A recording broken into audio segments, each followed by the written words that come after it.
I won an award in elementary school for most books checked out of the library that year, my age, my grade. So I've always loved reading, and I think you get to a point as a reader where you're like, well, I want this story to continue. So then you try kind of writing your own stories. And once I started writing, I just never stopped.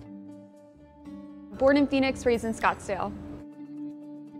I grew up in McCormick Ranch, so I went to Cochise, and then I went to Cocopah, and then I went to Chaparral. Mr. Van Buren helped me so much. He was the first one to kind of identify. He was like, I think you have some talent, but I think you need to concentrate on grammar. Even with that grammar comment, it's like, well, that's something I can fix just by practicing and reading more. My AP English teacher, Miss Marsh, was the one who really, I think, helped me develop my writing even more. She was fantastic.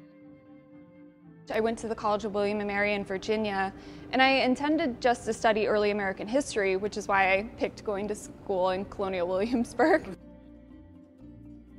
That was the first time I had ever really challenged myself to write an actual original novel. And once I started, I kind of fell in love with that process, wrote a book that went absolutely nowhere. After I graduated college, I went and worked in publishing, because one of the sad realities of being a writer is that you can't immediately support yourself without a day job. All of us writers tend to have day jobs, at least up until a certain point. The wonderful thing about publishing is it only takes one agent and one editor to really love your work and want to publish it. The one thing I tell young authors and young writers who want to publish is you just have to expect and learn how to deal with rejection, because you get rejected throughout your entire career. You get rejected by agents, you get rejected by editors, you get rejected by readers who don't necessarily love your book. So you kind of have to develop a little bit of a thick skin, but not too thick to lose your sensitivity in order to write. So it's this tricky balance, and there's a lot of wonderful aspects of the job, but the rejection sometimes is just like, oh.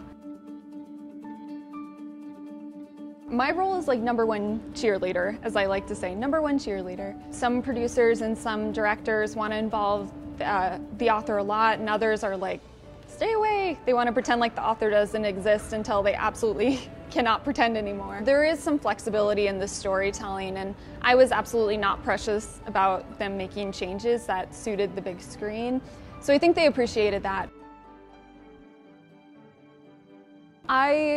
I'm still in a state of disbelief, and I feel like I will be until the movie's actually out in theaters. I can't believe it's happening, and it's happening now after all this time, but I'm really proud of the movie that they made. I'm proud that the story is getting this second life, because the series ended in 2014, and the way with books is that they kind of fade into the backlist, and now this story and these characters get a second life, so it makes me really happy.